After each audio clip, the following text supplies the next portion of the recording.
নমস্কার বন্ধুরা, কেয়ার রান্নাঘরে আপনাদেরকে স্বাগতম। আমি আজকে রান্না করতে চলেছি চিকেন পাকোড়া। আপনারা প্রথম থেকে শেষ পর্যন্ত আমার ভিডিওটি দেখবেন।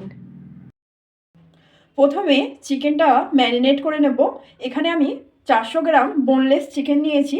1 টেবিল চামচ আদা রসুন বাটা দিয়ে দেব, হাফ চা চামচ জিরে গুঁড়ো, হাফ চা চামচ গোলমরিচের গুঁড়ো, হাফ চা চামচ হলুদ গুঁড়ো, হাফ চা চামচ লঙ্কার গুঁড়ো আর একটা গোটা পাতিলেবুর রস, সয়া সস 1 টেবিল চামচ, লবণ হাফ চা চামচ। মাংসটা ভালো করে ম্যারিনেট করে নেব।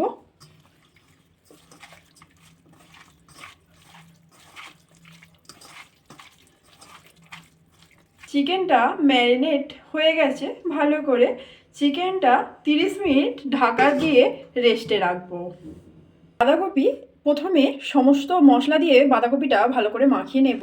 এখানে আমি 500 গ্রাম বাঁধাকপি নিয়েছি। বাঁধাকপিটা এরকম পাতলা করে কেটেও নিয়েছি।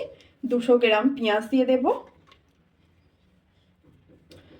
জিরে গুঁড়ো দিয়ে দেব হাফ চা চামচ, ধনে গুঁড়ো হাফ চা চামচ, গোলমরিচের গুঁড়ো হাফ চা চামচ, লবণ 1 টেবিল চামচ, একটা গোটা ডিম, 1 টেবিল চামচ গরম মশলার গুঁড়ো, 10টা কাঁচা লঙ্কা কুচিয়ে রেখেছিলাম দিয়ে দিলাম, 20 গ্রাম ধনে পাতা কুচি। বাঁধাকপিটা এবার ভালো করে মাখিয়ে নেব।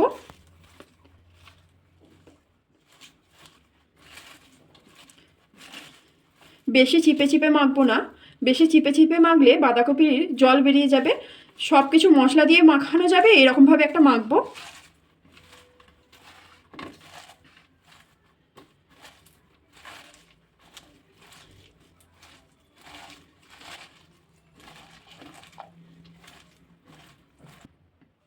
বাঁধাকপিটা ভালো করে মাখানো হয়ে গেছে। এবার আমি বাঁধাকপির মধ্যে অ্যাড করছি 1 বাটি ময়দা, 1 কাপ কর্নফ্লাওয়ার দিয়ে দিলাম 1 কাপ, 1 বাটি চালের গুঁড়ো।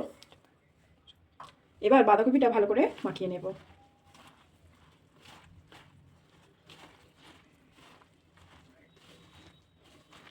বাঁধাকপিটা বেশিক্ষণ রাখলাম না, কারণ বাঁধাকপিটা নুন দিয়েছি, জল বেরিয়ে যাবে। সেই জন্য বাঁধাকপিটা সঙ্গে সঙ্গে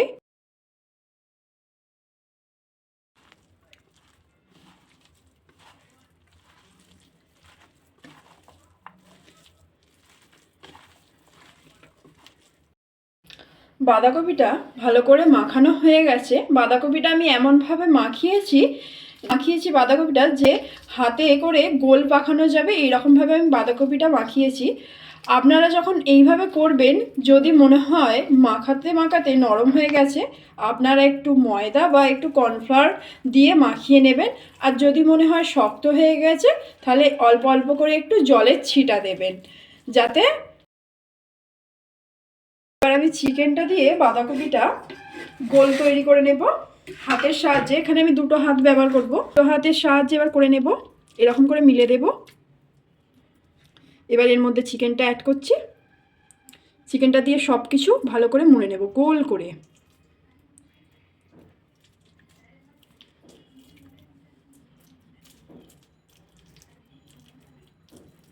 হয়ে গেছে। এবার আমি একটা জায়গায় রেখে দিচ্ছি।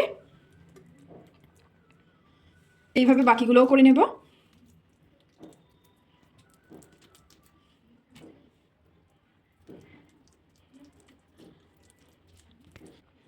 বাকিটাও হয়ে গেল। এইভাবে সবগুলোই করে নেব। কড়াইতে পরিমাণ মতো রিফাইন অয়েল দিয়ে দিয়েছি। তেলটা ভালো করে গরমও হয়ে গেছে। এবার আমি অল্প অল্প করে দিয়ে দেবো।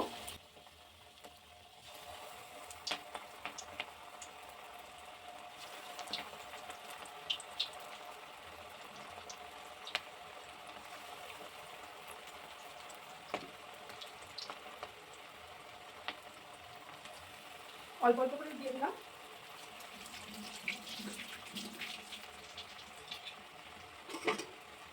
পাকোড়াটা একটু উল্টে দেবো।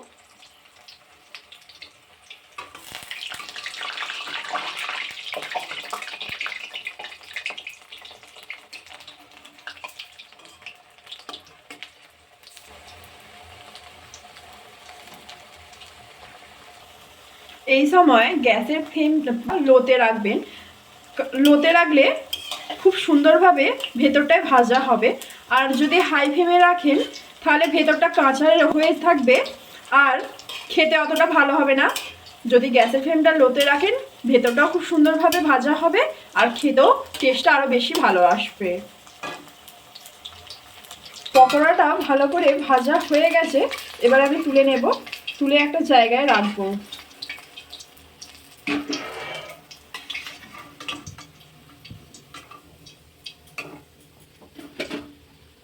এইরকমভাবে বাকি পাকোড়াগুলোও ভেজে নেব।